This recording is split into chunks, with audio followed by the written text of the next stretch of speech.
Well, I am not fluent in Hebrew, but I've spent a summer in Israel working at a English camp, and I lived on a moshav with a family that had triplets, and they tried very hard to speak to me in English for the 5 weeks that I was there. But towards the end, they were little kids. They were 10, 11. They just slipped back into Hebrew because it was easier. And I really didn't know in Hebrew. I could count to 5 and say mother, father. That was about it, and the prayers. I could do any of the prayers that I was supposed to have memorized, but other than that, I didn't know Hebrew. And we were at our last family dinner, informal, right before I'm going to go home the next day. And they're talking all in Hebrew, which was lovely. And one of the little girls asked her mother for water. I heard Ima, I heard Mayim. I could connect. I didn't need any verbs or anything. And her mother wasn't listening to her. And so I picked up the water and I handed it to her. And they got very scared that I had known Hebrew the entire 5 weeks that I had lived there with them. But I did not. That was it. I have a friend, Shelby Goodman. Yeah. Shelby has a daughter living in Israel, and he had his polio come back. And he did? Yeah. I didn't know that. Yeah, it came back, and he's in a wheelchair. Yeah. But he was slowly going down. But anyway, he's living in Israel now. And then they have these classes for new immigrants to take. He made Aliyah? Yeah. Oh, I didn't know that. Yeah, well, he's not coming back. That's where that's where he can get care and what.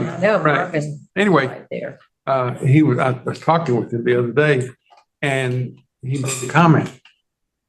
He's already been 1 year in that program, and he can't do anything. So he's going to letting him go back a second time. And he says, some of these other people, but they're younger. Right. It's so different. He's 80 years old. And so the younger people, they're just. I really was I was born without that part of my brain. It didn't matter if I was 20 or 80. I would have never. Okay, so it is 7:06 and we're going to get started. And I'm so happy that all of you are here. And thank you, everybody. We excited. Melissa Cohen-Nichols, she's the curator of the South Texas Jewish Archives. Mm-hmm. And I want to welcome everyone to this Beth Israel, Preserving Our Stories with the South Texas Jewish Archive. I'm Susan Whitman. I'm the librarian here. We have a library, we have readers group, we have a writers group. Our writer, great, right there. And from a layman's point of view, we have one of the best libraries. Oh. I needed some books, and I went to all the shuls to see. I went to Beth Israel, and I went to Emmanuel, and the best of all was right here. By far, nothing even compares to what we have here. We've got a jewel here. Oh, thank you. It's amazing what we have. A jewel. Also a jewel. We have a library of books. We have a community archive that maintains the records, the documents of Beth Israel, the history going back to before the beginning. So, now, as far as oral history, we have recordings many years ago. Linda May and Gail Block recorded oral histories of a lot of people, and they're on the website right now. So, but Melissa contacted me. She is doing an oral history project of the whole Jewish community and invited us to participate. This is a great way of participating and being part of the whole community, and also bringing forward and updating our own community archive, our own community oral history project. So I'm really thrilled to be a part of this, that she invited me to it, and I put the word out and you answered. And please bring your friends. We want your stories. We want your history with Beth Israel. And absolutely. I'm going to let this be with Melissa. Melissa, a little about her. She received her master's in education at the University of St. Thomas and her Bachelor of Arts in History and Education at the University of Illinois at Urbana-Champaign. Before taking the position as a curator, she was previously a program administrator at Rice, a social studies teacher at the Emory Weiner School. She taught my daughter, And for Sam was in my first year. my son too. Oh, wow. Okay, cool. And at Fort Bend ISD. And she also did adult ESL. So she's a real experienced teacher as well as a curator. So we're very happy to welcome her here. And she's going to explain the process she's experienced and how this puts together what she does, how she's going to gather our stories. Yeah. So thank you. Well, thank you guys. Welcome. And I'm so happy to be here tonight. I thought I would start with a little bit of history about the archive. I don't know how well you guys are acquainted with the Joan and Stanford Alexander South Texas Jewish Archive. And if you're joining us online and you can't hear us or you want to ask a question, just unmute yourself and let us know that you can't hear or see something, because I'm going to assume otherwise that you can. Okay. So yeah, those are the people that are online. So the mission of the Joan and Stanford Alexander South Texas Jewish Archive, say that 5 times fast, please, or STJA, is to collect, preserve, and make accessible the documents, photographs, artifacts, and memories of the Houston Jewish community, the greater Houston area and South Texas. And also, since joining the archive, one of my initiatives is to also make education available to the public about Jewish life in Texas and the contributions of Jews in Houston, and not only in Houston, but also in American history. So Hurricane Harvey is actually where we began. My predecessor, Dr. Joshua Furman, was working at Rice University as a postgrad. And he was also very much a part of the Houston Jewish community, member of different synagogues. His wife worked at the Federation at one point. And so what happened was in 2017, you guys know that the Jewish community was underwater, as was much of Houston. United Orthodox was literally filled with water in their synagogue. And what happened was Dr. Furman and Melissa Keene, who was the Rice historian at the time, with some students, came out to help. Just like a lot of students at Emory came out to help, they specifically went to the synagogues that were underwater to try to help save some of those documents, photographs, items that, ultimately were going to be lost to the floodwaters. And one of the things they found was a membership directory from 1935 of Congregation Adath Emet. And that actually, Melissa Kane, she actually hand dried each page of it so that it could be preserved. So that's a picture of her with the document. And this is in Beth Yeshurun, all the photographs all laid out to try to dry and try to keep, as much of that history as we could. So ultimately, this got us thinking that maybe we need a safe place for the archives for Jewish life to be preserved. And so the Jewish Studies program teamed up with Fondren Library, specifically the Woodson Research Center, and created a Jewish archive. And this is actually the Woodson Research Center. So if you ever want to come, you can send me an email and you can come and visit the archives and look at specific collections if you'd like. Today, we have over 200 collections in the South Texas Jewish Archive, some that are tiny little folders of a couple of items, all the way to collections of synagogues that are 50, 60, 70 boxes of documents. And so it's quite amazing. We've learned so much since starting to collect about Houston Jewish history, and also that connection to the city of Houston and also to the larger narrative, what's going on in history. What do we look for? Well, we kind of look for anything that relates to Jewish life or relates to community members in Houston. So photographs, scrapbooks, yearbooks, letters, diaries, programs, brochures, Jewish businesses, so documents related to Jewish businesses, even businesses that aren't necessarily Jewish, but have a strong Jewish presence, like the United Way was originally the Houston Community Chest, which the Jewish community was very strongly a part of in its early days. We have memorabilia from military veterans and some ritual objects. And so if you ever want to look at any of the collections, like I said, you can come to Rice. You have to let us know ahead of time.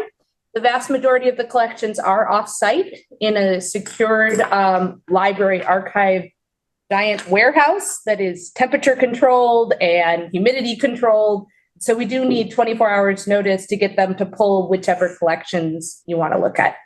So, and so we do a lot of things at the archives. So of course we collect things from individuals, from community members, from programs, from synagogues, from the Federation. We have digitized a lot of information. So you can now find online at the Portal to Texas History through the University of North Texas, newsletters. You can find all of the Federation meeting minutes from its inception in 1936 all the way through 1980. And they're all keyword searchable. So if you want to look up your name or your family name, you can actually find it within even items that aren't typed. So even items that are photographs. So it's kind of amazing. We started, of course, during COVID, we couldn't go to people's houses to collect stuff. So we moved our focus to an oral history focus, starting first with how the pandemic was affecting the Jewish community, like at 7 Acres. How were they celebrating Passover? How were they dealing with family issues? And then interviewing other members of the Jewish community. So that's kind of where it began. Today, we do a lot of our interviews at Rice in a recording studio. But for this group activity, we're actually going to do it here at Beth Israel. We also come out and do, speeches. And we've been inviting students to come to the archives. In the last year, 160 high schoolers have come to the archives to use our materials and to learn about Houston Jewish history. So it's been really amazing. So you can also follow us on our website and Instagram and all that stuff.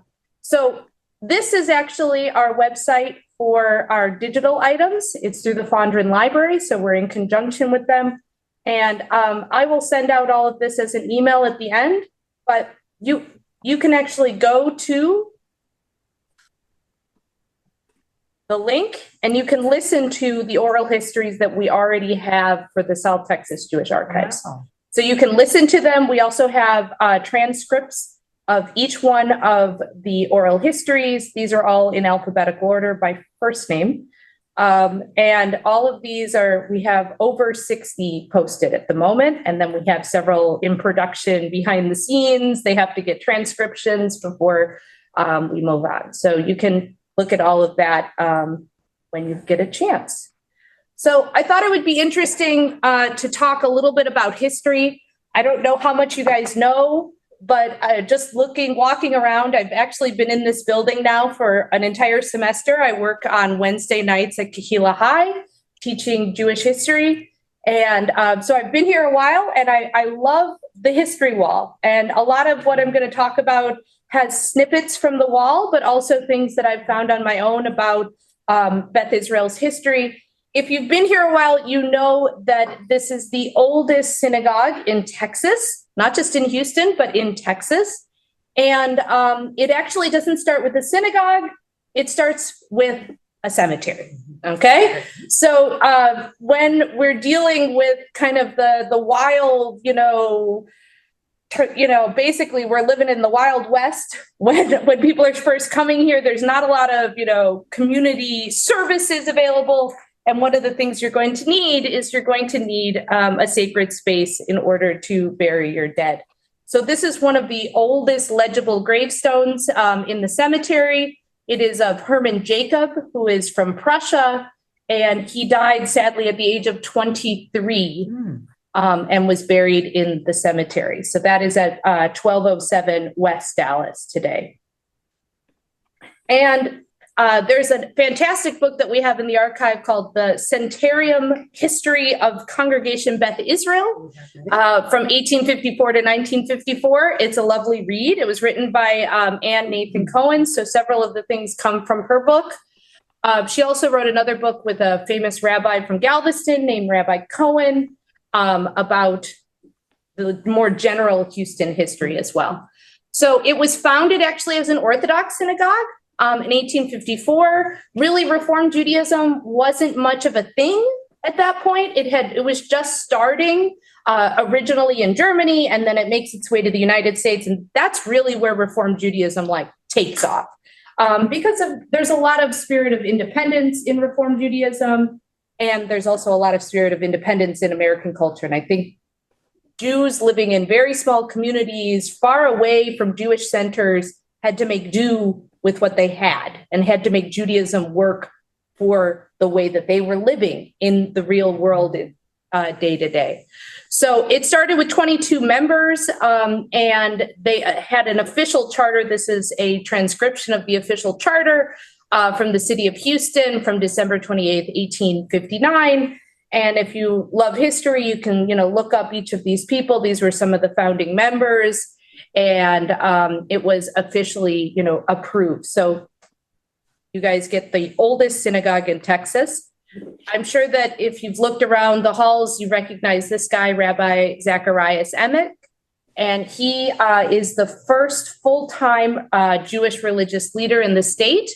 And if you actually go to the Beth Israel site and you go to the archives, you can actually see a digitized version of his Brit Milah book, where he kept a kind of a list of all of the Brit Milahs he performed. And I have that here on the wall. Yeah. You have that here as well. And so if you're at home, you can look it up. You can look at it in Hebrew. There's also a transcription in English, which is fantastic because then you could read it if you can't read 1860s Hebrew.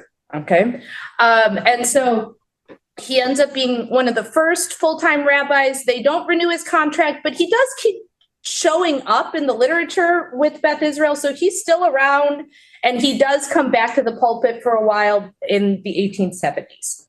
And so you can look that up. We actually have a descendant of his, Julia Mazow. You guys know Julia? Yeah, she is actually one of the oral histories at the South Texas Jewish Archives. So you can listen to her. She did a lot of stuff, I believe, with, was it the National Council for Jewish Women? I believe that was what she did. Okay, so how does it look in Houston in the 1860s when Beth Israel is starting? Well, there's 108 Jews. Not a lot, but they come together and they already start educating their children. Originally, it is the women. And then for some reason, the literature says that they don't like how the women are teaching. And so they have they pull the women out and they say, okay, we're going to let the rabbi do it because we're not too happy with what you're teaching. So, but it does start with the Hebrew ladies in 1864 with the first Hebrew school, and they had up to about 30 children in the Hebrew school. Impressive. By the Civil War, people always ask me, how did Jews side during the Civil War? Which side were they on? Were they on the North or the South, pro-slavery, anti-slavery? And honestly, Jews were so integrated within society that they tended to go with the flow of their region. So if they were in the South and they were large landowners, they probably owned slaves. And if they were in the South and they were wealthy and not large landowners, they might have had a house slave. They might have just approved of it in the sense that that's what everybody did. So really, if you lived in the North and you were Jewish, you tended to side with the North. And if you lived in the South and you were Jewish, you tended to side with the South. The most famous Jew in the Confederacy, actually, his face is on the Confederate money because he was the Secretary of the Treasury, was Benjamin. What was his name? Judah Benjamin, right? Yep. And he had a big plantation, I believe, in Louisiana, and he had slaves, and he was Jefferson's right-hand man. So Jews did have a place in the war. I'm not sure that their religious affiliation was as strong as their social affiliation. So, but Beth Israel, of course, the war does come to Galveston. It doesn't thankfully come to Houston. They don't burn the city or anything. So a lot of Jews in Galveston start to flee to Houston. The congregation starts to grow because of that. And they start to institute a $4 a month tax to try to help with the relief efforts of people that are, having issues in the war. By the end of the war, 1866, They've actually taken out a $1,500 stock from the Mutual Aid Association for the benefit of Jewish needy families. So they are the community for the Jewish people at this time in Houston. And not only do they take care of their people spiritually, but they're also lending a hand with, trying to rebuild after the war as well. You guys know Rosanna Osterman? Rosanna Osterman is not a Houstonian. She was born in Germany, and her and her husband moved to Galveston in 1838, and they actually become extremely successful in business. And he passes away quite early. She continues the business. She grows the business. During the war, she opens up her house to become a hospital for Union soldiers, then Confederate soldiers, and then back to Union soldiers. She just takes care of whoever needs taken care of. And sadly, she actually passed away in 1865 in a steamboat accident. So when she died, she donated $250,000 in total to charities. And I mean $250,000 in 1865 money. Okay, so that's not modern money. And of that, she gave $2,500 to Congregation Beth Israel to start a building, to have a permanent building. So at this time, Beth Israel is kind of meeting in smaller rented spaces, and this allows them to actually start to build.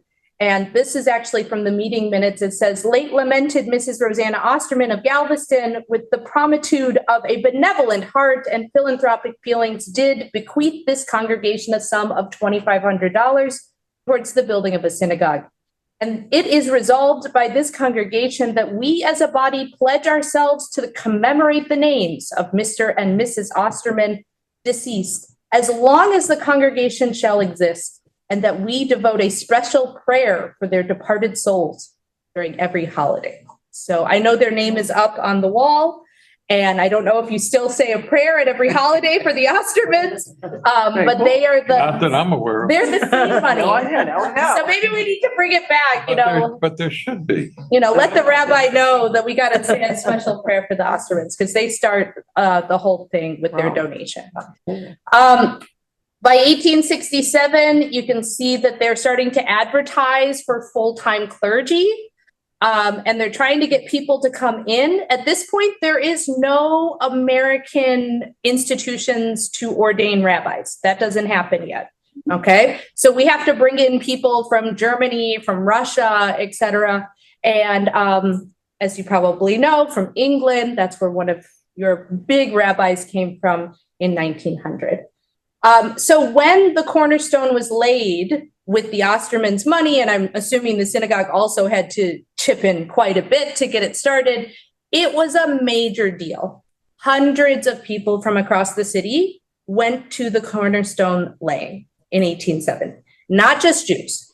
Everybody was there. And if you look, this is the list of everybody who was there. It's hard to see all of their names, but there were all these musical troupes, and there was different chaplains were there. There was a grand master. There was literally hundreds of people came to the laying of the cornerstone of the synagogue. And this was in not a Jewish newspaper. This was in a public newspaper. So obviously Jews are very much integrated into Houston society. And this is the building that they built in 1870. And you can see that they have this lovely new building at Franklin and Crawford. You cannot go visit it. It is under Discovery Green, or in that area. Really? Is it gone? Or it's gone. Yeah, it's gone. It's not there. So is the next building. It would be also south of that. Yeah. So both of them are not in existence any longer. But this is a newspaper report from the Houston Telegram that talks about them bringing in a minister. They often called the rabbi minister, just in the time. I think it was just kind of the word of the day to refer to any clergy of any religion.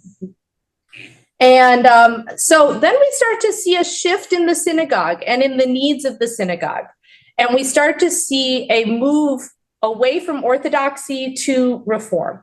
This is also when we start to see a rise in reform in the United States in general. They've created a conference of Reform rabbis, and they've kind of dictated what Reform Judaism looks like, and they create the Minhag America so that there's kind of a unified text of what American Reform Judaism looks like. And so in 1865, they start talking about bringing in Reform text, bringing in music into the service. And by 1873, you can see they even posted in the newspaper that a new organ has been purchased for the Hebrew congregation, Beth Israel. So that was in the Houston Daily Mercury. They were very proud of their new organ, and they described its beautiful workmanship and everything. But it was a bit controversial on whether or not they should do it. They brought it in originally for the high holidays, and then they were like, maybe not. Some people don't want that because it wasn't traditional in an Orthodox synagogue to have an organ music, like that. So, but what we really see in the 1870s all the way up to the 1900s is the lay leaders are the ones that are leading this congregation. There's rabbis, but they come and go. They come for a year, they stay for 2 years, and then they're out, and somebody else is in, and they're out, and somebody else is in. They don't really find their people for the first 30 years, and really they're being led by the community. So, that's kind of an amazing thing, that the community kept this synagogue going, even without like a rabbinical leader. So this is from 1874, and it talks about the election of the new president, President Solomon Rosenfeld, Vice President Henry S. Fox, and go on. It just announces who they've elected. Same thing. This is from the San Antonio Express. This is actually talking about them raising money to build a fence around the cemetery to protect the community interests, and how they do that on Yom Kippur, the Day of Atonement. And afterwards, they raise this money in order to protect the cemetery. And once again, most of the news articles are about these elections, about the lay leaders that are really keeping the synagogue going. And so we have a new president in 1876, John Reichman is president, E. Raphael vice president, Henry Fox is now treasurer, etc. But then we get this guy, and he should sound familiar if you have been at Beth Israel for a while. One of your probably longest rabbinical, leaders is Dr. Henry Barnston. He actually is born as Barnstein, changes his name later in life to sound a little less, German maybe, Steeny. But he changed it to Barnston, and he comes from England. He's born in England, and he's born to a rabbi's family, and he comes to Houston in January of 1900. Well, he comes just in time for the Great Storm. And while it wasn't a direct hit on Houston, this is not a picture of Houston, this is Galveston Island. It did blow the roof off the synagogue at Franklin Avenue. And so they decided to, in the news article I read, they decided to postpone the meeting 2 weeks because the roof had blown off, but that they'd get back to the financial meeting that they were supposed to have in 2 weeks' time. So they fared much better, but this also meant a lot of people from Galveston started to come into Houston and join Beth Israel, and the synagogue really started to grow. This is a newspaper report in the Daily Post, the Houston Daily Post, from April of 1901. So Barnston's been there for a year now. And this is the annual confirmation service. So they've had this nice long newspaper article, and it's on the front page, it's not on the front page, but 9 children were confirmed, and it goes into detail about, what they did and the service and everything. So it's kind of a cool thing to look at. And by 1908, they have just outgrown that little synagogue that you saw. By 1907, they had 169 families. They had a new membership committee. And finally, by 1908, they have started to build a new synagogue, or they've dedicated a new synagogue. And this is what Dr. Barnstein says at the dedication. He says, "I feel that this building will give a fresh impetus to our religious enthusiasm. Already in 1901, I felt it was necessary, but when I broached the matter, my congregants, for the most part, shrugged their shoulders. The old building was good enough for their fathers, and therefore it was good enough for them. Finally, matters reached a climax. Young men came to me after the Day of Atonement telling me they were unable to attend services because there was no room in the old temple. In other words, our stiff-neckedness was driving our young people from the fold. I then felt that we had to have a larger building, no matter what sacrifices the project might entail. And in spite of repeated setbacks, financial troubles, differences of opinion, actual active opposition, and worst of all, stolid and stony indifference, we are here today dedicating this handsome edifice, which stands to the Reformed community as the keystone to the arch." So he obviously felt very strongly about it. And this was the building that they built. This is the one that's under Discovery Green now. And that was at Crawford at Lamar. And they were there from 1908 to 1925, when once again, they outgrew the space and they actually sold it to another synagogue. They sold it to a conservative synagogue, Temple Bethel, which then goes on to merge with Adath Yeshurun and become Beth Yeshurun. So they actually took up the building in 1925. So what we see next, is the creation of probably the most impressive building, besides, it's just, I love this style of architecture. From 1924 to 1966, the congregation met at 3517 Austin. Today, the building, you can still go there. It's part of the Houston Community College, and it's called the Heinen Theater. And this was actually, they were granted an additional charter in 1923 to build a new synagogue. They borrowed $100,000 from Rice Institute in order to build the synagogue. And the chairman of the building committee was a guy named Simon Sakowitz. So if you're a Houston person, you might have heard of the Sakowitz stores. If you got a nice, holiday present at Sakowitz's. But that was a large, department store here in Houston at the time. And the architect was a very famous Jewish architect named Joseph Finger. They have the blueprints still inside the building, so you can go and look at them. And you can see his name, Joseph Finger, along the bottom there. Is that the building on Holman? It Yes. is on Austin and Holman. Yeah, I think so. Okay. And you can actually go inside and see a performance there. You can see on the front, it still says Temple Beth Israel on the front. These are photos I took last year. And the inside of the building has this really beautiful Jewish star at the ceiling in stained glass. And it's all still there. Yeah, So it's really nice. kind of amazing. This is a picture from the confirmation class of 1941. And this is a picture that I took. So it says right here, this is the edge of, the front, and it's the same. They did not really change too much of the building when they turned it into a theater. And by this point, we're seeing a huge rise in religious school attendance. So in 1928, 333 students were coming to religious school at Congregation Beth Israel. The next year, it was 354, 38 confirmation students in 1931. So that's just, 15 and 16-year-olds, 38 of them coming for confirmation class.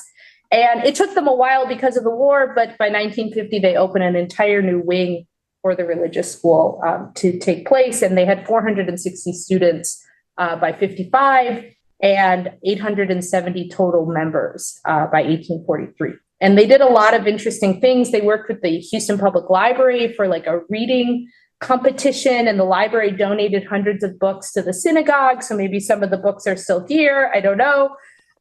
Maybe you'll look into if any of the books are left. They had a student council. They had a student newspaper. They had a PTO. And this is pre-Schlenker. This is just religious school. It's kind of a community center for the Houston Jewish community. No. Yeah. That's not correct. Nope. For the Reform Jews. Yes, for the reform. Absolutely. Because in the 50s, there was a JCC. Yes, I they know. started to Already. build, and the Federation had started by that point. And Beth Israel, about that time, was a big synagogue. Yes, it was. And Beth Israel becomes officially Beth Israel, I think, in 45. Somewhere in there. So it's around that time. So I'm not going to go into all the details about this. This is a whole other discussion. But you have several other very influential rabbis come about in the next several decades. Rabbi Robert Kahn, who then goes on to be the leader of Emmanuel. You have Dr. Hyman Judah Schachtel, who is the namesake of the library. If you know, you know, in 1943, there was something called the Basic Principles that ultimately split the congregation, the Reformed community, in half. And these are the two leaders of those communities. And it's a very interesting story, but we don't have time today to go in. Why did they split? They split over Zionism. Yeah, so Reformed Jews were anti-Zionist in the 1920s, 30s, and 40s because Reformed Judaism was about getting rid of the idea of ritual and much more interested in assimilation into an American community. And so you didn't wear a talit when you went to a Reform synagogue. You didn't have bar and bat mitzvahs. They really tried to get rid of a lot of, you didn't keep kosher, which I think that stuck around for Reform communities. So they were getting rid of the ritual side and focusing more on Jewish values, tikkun olam and, being good people and good citizens, more that side of Judaism than did you do this ritual practice. So what happened was Zionism meant dual loyalty, that you were American, but you were also not American because you were supporting this outside state. You could kind of think of, if you know anything about history and Kennedy's election as a Catholic, was he going to be loyal to America or was he going to be loyal to the Pope? He was a Catholic. So it's this concept of dual loyalty. And so a lot of Reform synagogues said, we think Israel can exist. That's great, but we do not want to return to Israel. We are home. This is our Zion. Okay. I'm dying to tell you a story. It was called the Basic Principles. Yeah. All right. So, okay. I was there with my mom and dad at Beth Israel when they voted on the Basic Principles. Were you really? Yes. Wow. And there's so much that I'm just dying to. Well, that's why hopefully you're going to come back and you're going to tell us all your oral history. I love that. Yes. Oh my God. Members had to sign it. You just can't imagine. Yeah. You mentioned Rabbi Barnston. He buried my daddy, wow. who died in 1945 when he was 46. We moved to Houston from the Midwest, and we arrived in Houston May 30th, 1940. I was already confirmed in a Reform, had a confirmation in a Reform synagogue in Sioux City, Iowa. My brother was confirmed and bar mitzvahed here. Rabbi Barnston, I used to date his brother, his son. I'm 99 years old. And You are? yes, Oh, I wouldn't have guessed that. Really? You look so wonderful. I'll be 100 in November 3rd of next year. Look at, we want to be there. Yeah. You're invited. Okay. You hear that? We're all invited. But all these people that you mentioned, Rabbi Kahn was actually the associate rabbi here, and World War II was going on, and he was in Europe, and the people that did not want to stay with the Basic Principles then telegrammed him, would he be the rabbi when the war was over? Right. And you have letters to that effect. Yes, we do. At the archive, we have letters. And I have read those letters. We have them here. And every one of you has to read those letters, because he said yes, not because he believed in the Basic Principles, but because he didn't think that the board should run the show. But it is fascinating. It is, and it's like its whole. Yeah, I mean, you could. Lecture you gotta could- go tomorrow. It's fabulous. And everyone, Rabbi Cohen, Mhm. I dated his son too. I guess you're dating his. I mean- Okay, yeah, really, we're gonna get this recorded. I got a picture, I mean, I can remember, Barnston was, I never knew him as Barnstein, but Barnston, now what was it? There's so many stories, that I can tell you about all, Cohen.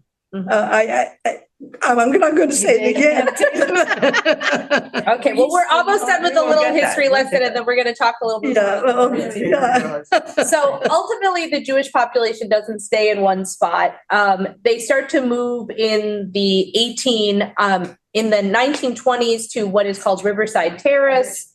And that's a whole other story as well. And by the 1950s and 60s, the Jewish population has moved again west. And so each time the population moves, Beth Israel moves with it, wants to be a part of that community. And so by 1970, Beth Israel is over here, very close to the rest of the Jewish community in what is now the new center of Houston Jewish community in Bel Air and Meyerland area. And that gets us to this synagogue. And that's really where I'm going to end the history for now. In June of 1967, you guys open up this synagogue on North Braeswood. And you do have several other significant rabbis over the course of the next several decades. Shachtel is in charge until 75. Then you have Rabbi Karf, who serves until 1999. And what ends up happening is I don't think we're going to have time to show this, but we can send this out as well.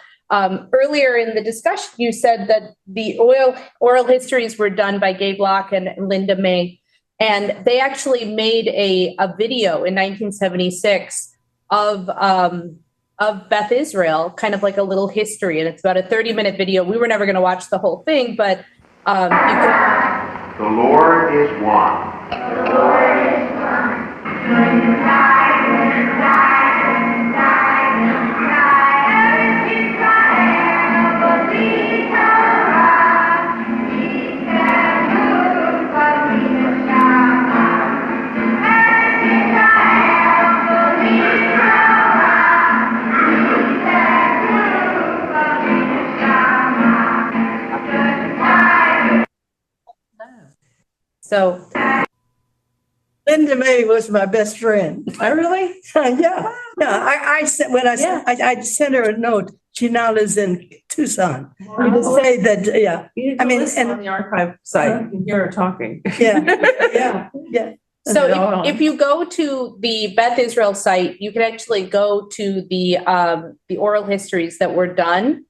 And this is a list of all of the people that are up on the oral histories. But the last time oral histories were really done in any formalized way for the synagogue was the early 1980s, right? Yeah. So late 70s and early 70s, a 80s. few in 80, but most in 75, yeah. And so they did a lot, and there's really some fantastic ones. They even reached out to people that were not a part of the synagogue, but were part of the larger community, like Rabbi Jack Siegel was at Beth Yeshurun. And you really have some very interesting founder names like Dannenbaums. And so if you ever get a chance, you can go to the Beth Israel website and you can listen to any of them. So you just click on them and you can actually hear each of the oral histories, which is kind of amazing. And Barnston, it was a BBG too. Is it still? Still is. Same. So that brings us back to why we're here today. I know I did a whole bunch of history, but as you heard, I'm a history teacher, so that's kind of my thing, is to talk about history. And so we got together, Susan and I, because we wanted to combine the forces of our two archives. And Beth Israel has been obviously such a huge part of Houston Jewish history from the very beginning. And a lot has happened since the 70s. And we want to see if we can reach out to the community and kind of fill in some of those gaps that have happened since then. So our goal is for the Joan and Stanford Alexander South Texas Jewish Archives and Congregation Beth Israel's Hyman Judah Shachtel Library is to collect the stories of the Jewish community of Beth Israel and its role in the larger Jewish community of Houston. So we're proposing a joint program, okay, where we will work together to collect the oral histories and to connect that story of Beth Israel to the rest of the archives. Because sadly, we don't have very much of the archives about this story, and this story is so important to what happened in the development of Houston, not just in the Jewish community, but also in the larger community. The more I look at collections, the more I realize that Jews did not isolate themselves in Houston. They went out into the bigger community and became a part of creating the symphony and the animal shelters and the Houston Ship Channel and the medical industry and the engineer. I mean, it wasn't like Jews just went up, this is for us. Jews went out into the greater community, and I know Beth Israel was a part of that as well. So we want to give a perspective of untold stories. Oftentimes in history, we don't hear the stories of women. We don't hear the stories of lay people in a synagogue. We tend to get recordings of the rabbis, which is great. We want those. But also we want to hear what it's like to be a member of the sisterhood, what it's like to go through confirmation class here in the 60s, what it's like, to be a member today as well. Okay. So who are we looking for? Well, we're looking for a lot of different kinds of people, longtime members who can help serve as the institutional memory of the synagogue, employees, even if they're not Jewish, who have helped in the development of the organization, lay leaders, of course, clergy, but also just regular people that were active in the community, in sisterhood, in youth programs, family programs, went through the religious school, and just really anyone who loves Beth Israel and wants to tell their story about their experiences with Beth Israel. So we're going to do videotaping of the oral histories here at Beth Israel in January of 2025. We're going to have and beyond. Okay, we'd love it to keep going. That's when we're going to start. We're going to have several dates, and we'll have a sign-up sheet that we'll send out via email. If email is not your thing, you can let us know, and we can write your phone number down, and we'll call you. And we're going to do it here. We're going to do video recording, audio recording, and then we'll get it transcribed into a written format as well. Could I start? Pass this around, and everyone put their name and number, and just I said best time. Best time for you when you would want. Yeah, to, like during the week, evenings, during the day, at night. Don't like evenings.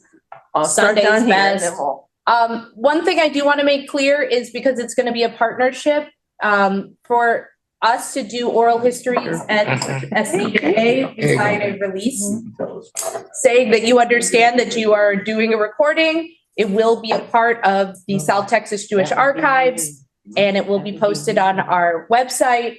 And so that will be for both Beth Israel and STJA. So we're not doing one or the other. We're going to do it together, and we're going to post it on both websites. Yeah, So Melissa, this is Russell Will. I'm sorry to interrupt. Will you be emailing that to us if we're not there present tonight? That I form? will be that as well. So absolutely. Thank you. And this is the sign up information. So if you would like to be interviewed, we would love to hear your story. The form number is right there if you want. Russell, the HTTPS, this right here, if you can copy that, or if you have your phone and you can take a snapshot of the QR code, or we'll also send it out in the newsletter as well, right? You're going to send out that. So I will send out when I take this, I'm going to send out a summary information, but also my phone number as well on the Beth Israel library here. So there's a local, if you have any questions,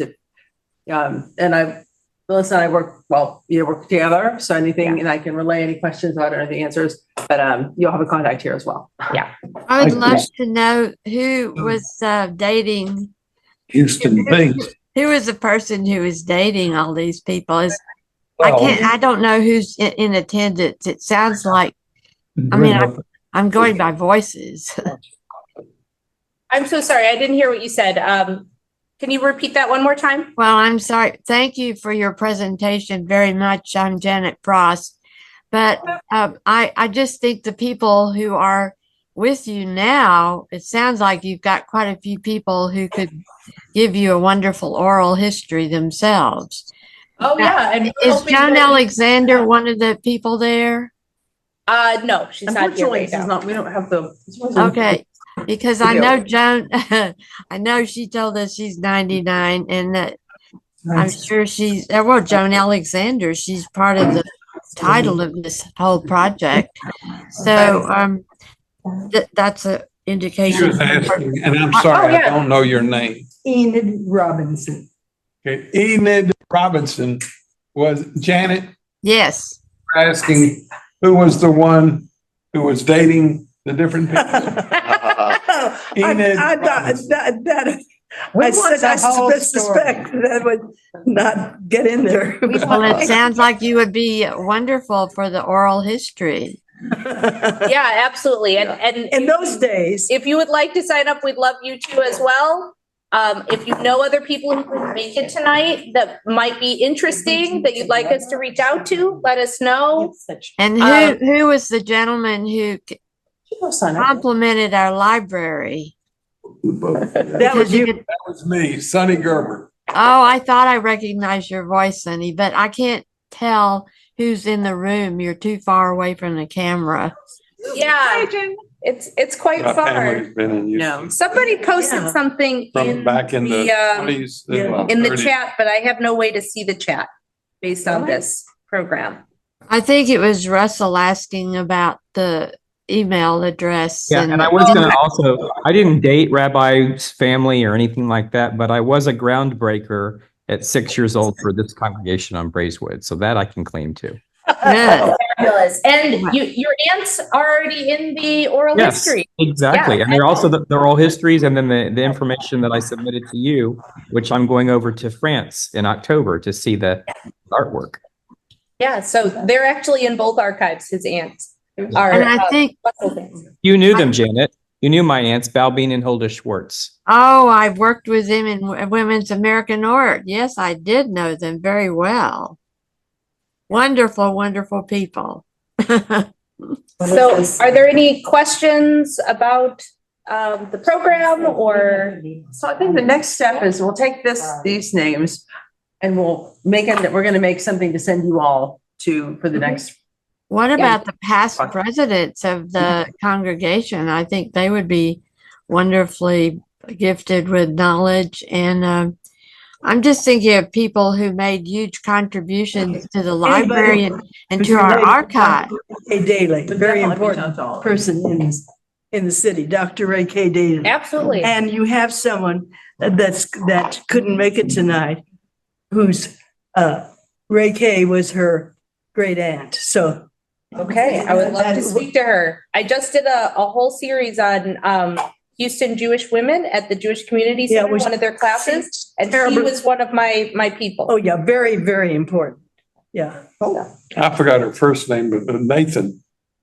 Her husband was Max Nathan.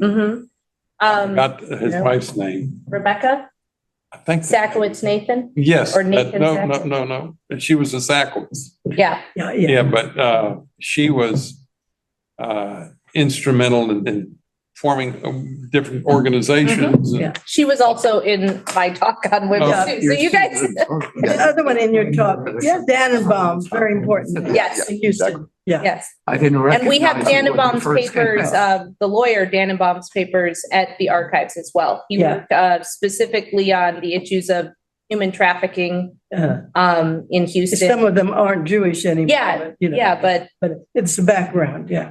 absolutely. The maintenance man that used to be here like 20 years ago, I don't recall his name. He knew, Talking about Irving Burke? I think so, he was a black man. No. You're talking about, I'm talking before him was Irving Burke. Well, this And one, he passed away. You're talking about George. he brought his child to the synagogue with him. The synagogue said that it was fine for him to bring him every day so that they wouldn't be at home by themselves. Is that Dodie over there? Dodie? Yeah. Hi, why aren't you here?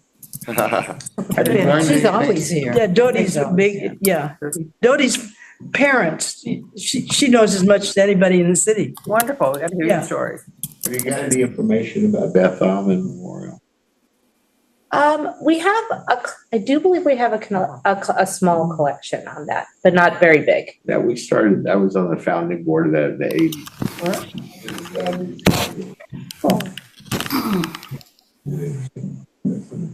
Yeah, we have collections from almost, I'd say, a good chunk of the synagogues across the Houston area. Some are really big, like Beth Israel's collection is 60 boxes. Because after the flood, they gave us a lot of their stuff to be preserved. And then others are quite small. We do have a Beth Israel collection. We have your newsletters from the 80s and 90s and 2000s and other books and everything, but they were given by outside sources. There's also, when I grew up at Beth Israel, people that were members of boards. Oh, you I wanted to do that. I was going to ask. A lot of the Beth Israel, when I was first getting, the daughters came to Beth Israel. Right, yeah. Yeah. Well, you are aware that we have a fabulous archive at Beth Israel, right? Climate controlled and all. Oh, yes, absolutely. I got to see it. It was one of the first things I did when I became curator. I just want to be sure of that. Oh, yeah. And we had it in the slideshow. There were several things you can go and digitally, you can see things on the website from the archive, and you can also contact Susan if there's specific items you want to look at. And Absolutely. the Texas Jewish Historical Society Her daughter. helped pay for the digitizing. Oh, that's fantastic. of the, records here at Beth Israel. Yeah, If fantastic. I'm not mistaken, on 2 different occasions, we paid. Yeah, Texas Grant. Jewish Historical Society is great. Are you a member? Weingarten. Can I ask quick? I'm reading online. I can't read. I know Janet, and then we have Patrick Colbert, and then who else? It's online. And Brish Shalom. Here we go. Henrietta Wolf, Henrietta. Oh, Dottie Gaber, Pat. That Polikoff. How do you say it? Polikoff. I can't say Pat Polikoff. Polikoff. Oh, Pat's on. Hi, Pat. And Can't see Russell. everybody. Oh, good. I just want to write everybody down. Okay, well, Cool. it is That's tough. 8:00, so we've taken an hour, and I hope that you guys join us. If you can't do it in January, but you're interested, please just let us know. We are gonna, do this as many times as we can. We're gonna do it here at the synagogue. We'll send your. It's so important. Okay, I will send information out through the newsletter, and Susan's gonna handle all that. So, okay. Well, thank you guys so much. I'm gonna turn off the Zoom now.